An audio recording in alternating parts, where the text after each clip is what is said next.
You know what's so embarrassing about the liberals saying they stand with Ukraine? Do you guys realize that Ukraine does not stand with your ideologies? Number one.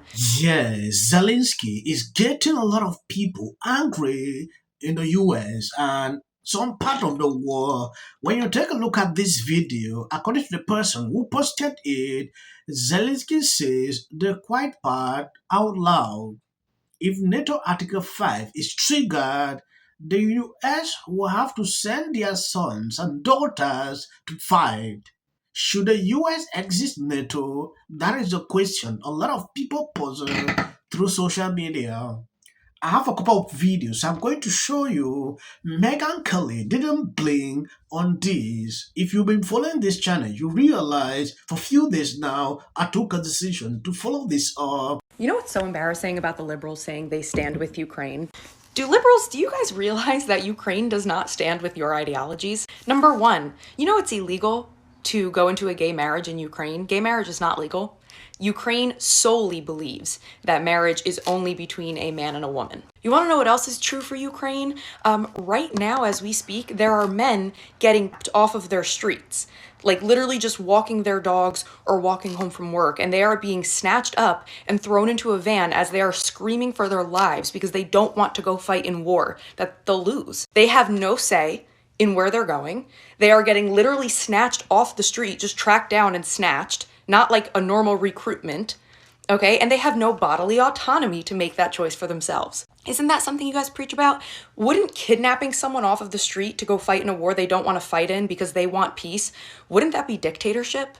Wouldn't that be lack of bodily autonomy, a lack of choice, and a little bit sociopathic? And you want to know what else is true for Ukraine right now? You want to know what else? Is that their soldiers in interviews are saying they don't want to fight anymore. They're tired, they're exhausted, and they want peace. They want the war to end, whether they win or lose. Their words, not mine.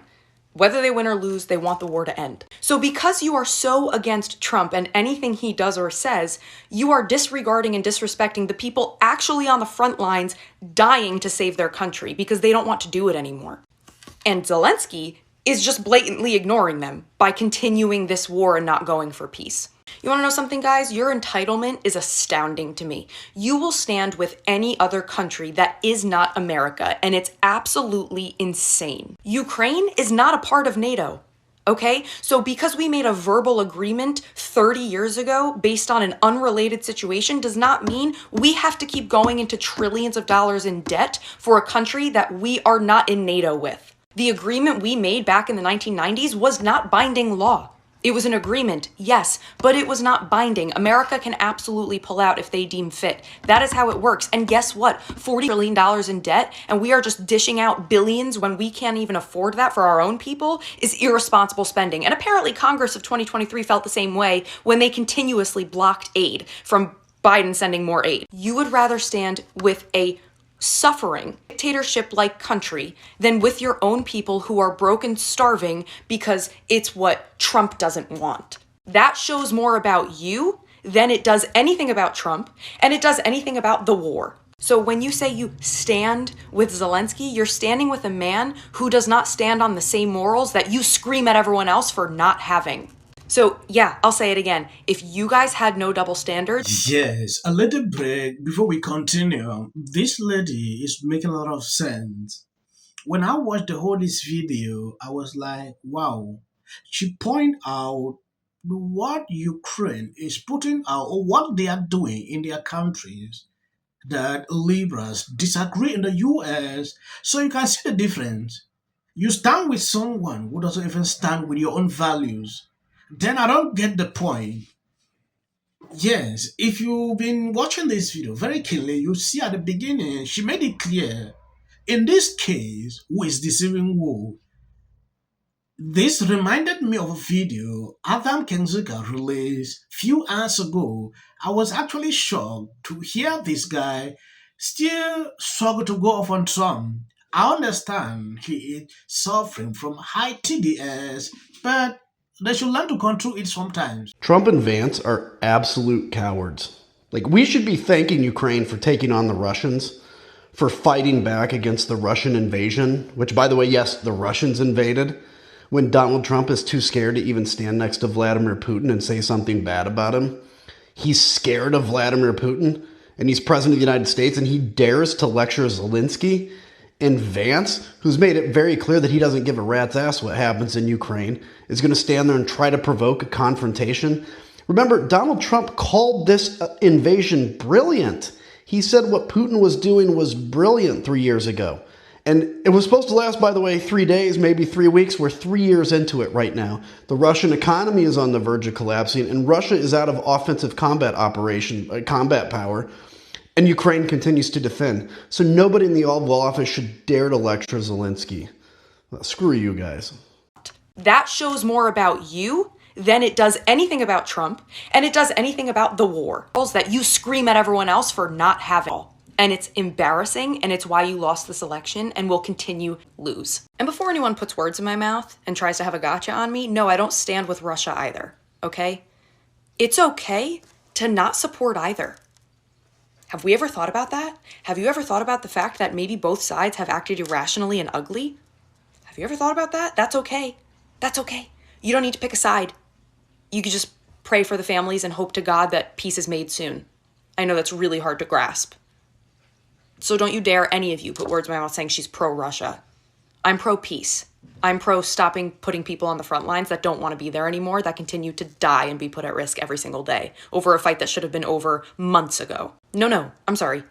Years ago. Yes, I understand. You don't watch the Oscar. American actress Hannah kicks off her Oscar speech by showing support for Ukraine. Maybe she should move there. That is according to Twitter user. In an interview, Zelensky reporter Senator Lindsey Graham said that perhaps you should consider resigning.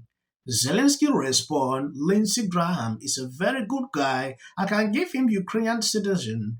Then his voice will gain weight.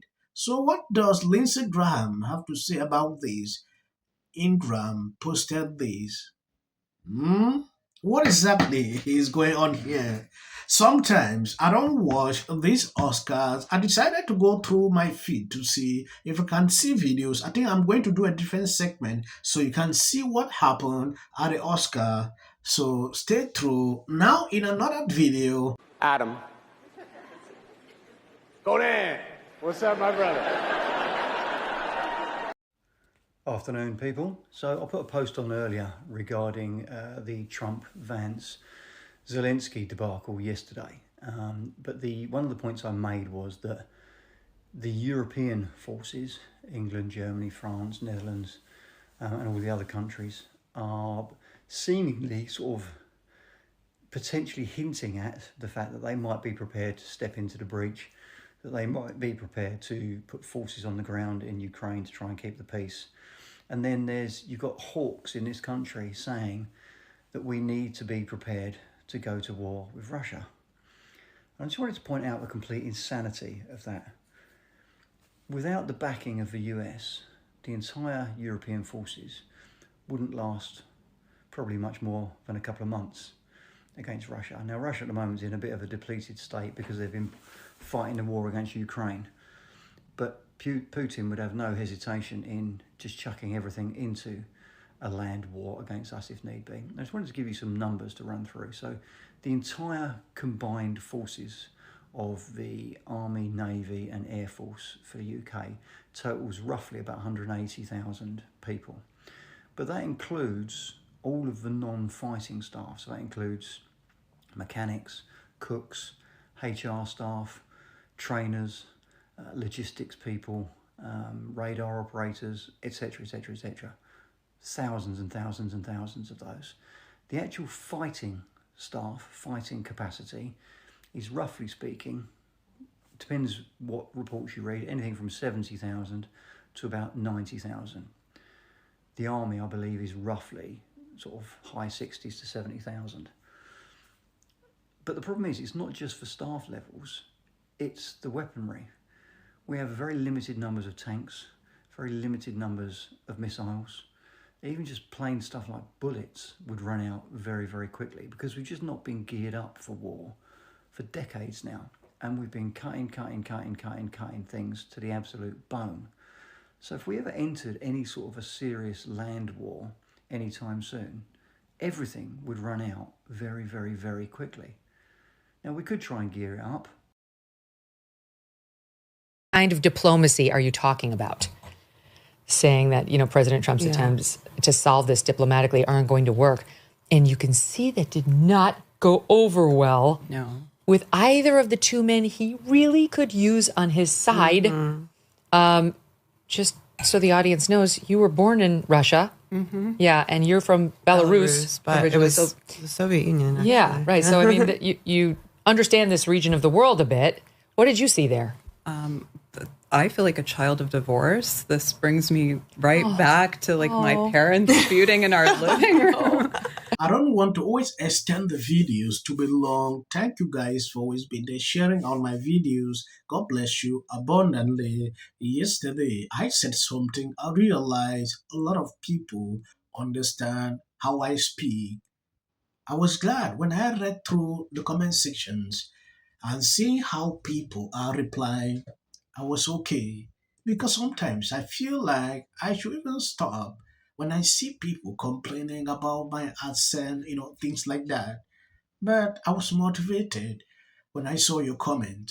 Please always share the videos when you see. Yeah, these are real enemies. Like, I think that they actually want to kill me. I mean, the reason I know this is, well, they say so online, you know. There's like Reddit forums where they don't just want to kill me, they want to desecrate my corpse, you know. If you see clips after this, that is just for the YouTube algorithm.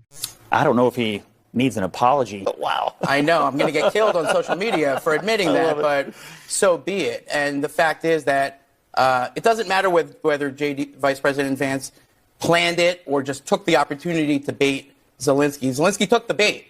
Okay, and what happened at the White House today? Today, Donald Trump irreparably destroyed the 80-year-old post-World War II international order. An Oval Office ambush of an American ally that will reverberate all around the world and stain America's image for years to come. That was, to say the least, the most contentious confrontation between world leaders perhaps we have ever seen, certainly on television.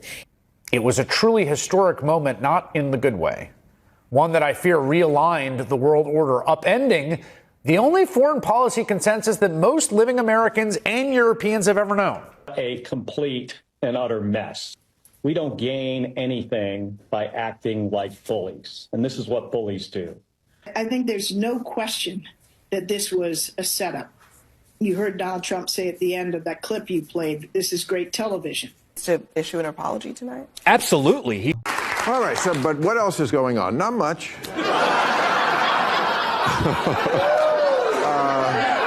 A World War III news, we're on the other side now. I don't know if you've heard that. Zelensky was in the Oval Office to discuss the big turnaround that the country has done, where Trump says now he's the dictator.